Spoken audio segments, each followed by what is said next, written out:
আসসালামু আলাইকুম। কেমন আছেন সবাই? আশা করছি সবাই খুব ভালো আছেন। সকালবেলায় দুষ্টু সাবাত আর মুয়াজের ঘুম ভেঙে গেছে, তো দুষ্টু সাবাতটাকে সকালে নাস্তা দিয়ে বসিয়ে দিলাম। ডিম পোস আর আলু ভাজা, সাথে সিম দিয়ে করেছিল একটা ভাজি। আর এই যে দেখেন দুই ভাই বোনের দুষ্টুমি, আমি বিছানা গোছগাছ করছি আর এই যে দুজন বিছানাকে নষ্ট করছে। কীরকম করে দেখেন কত বড় দুষ্টু এই বাবুগুলা। এরপরে দুজন গোসল, আজকে আমি মুয়াজকে এই প্রথম গোসল করিয়েছি।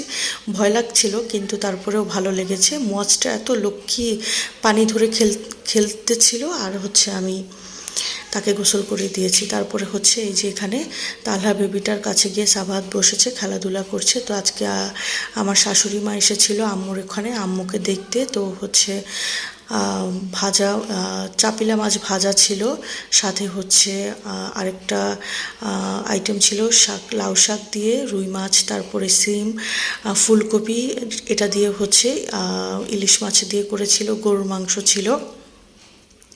সবগুলো আইটেমে কিন্তু অনেক মজা হয়েছিল। আমার শাশুড়ি মা আবার লাউ শাক দিয়ে আর রুই মাছ দিয়ে খেতে পছন্দ করে। এরপরে সন্ধ্যায় মিষ্টি, তারপরে দই আর লাড্ডু, তারপরে কাঁচা ছানা, এগুলো দেওয়া হলো নাস্তায়। তো বেশি বড় ভিডিও ক্লিপস নেওয়া হয়নি, শরীরটাও ভালো ছিল না, মনটাও ভালো না, তারপরে ভুলেও যাই ইদানিং, কোনো কিছু মনেই থাকে না। এরপরে রাতের খাবার খেতে বসে গেলাম। রাতের খাবারে পোলাও ছিল, ইলিশ মাছ ভাজা ছিল, সাথে রোস্ট ছিল। সাভাত বাচ্চাটা তো মহা খুশি রোস্ট পেয়ে। তারপরে সাথে ছিল গরুর মাংস। আমার সবসময় গরুর মাংস দিয়ে পোলাও দিয়ে খেতে ভালো লাগে। এরপরে কোকটা তো খেতেই হবে। তারপরে যেহেতু চলে আসবো, তার মনটা খারাপ ছিল। তো বাসায় এসে চারটা দেখে, বারান্দায় চারটা দেখে আমি আর ভিডিও ক্লিপস না নিয়ে পারলাম না। তো খুব সুন্দর ছিল চারটা। তো আজকের ভিডিও পর্যন্ত, আল্লাহ হাফেজ।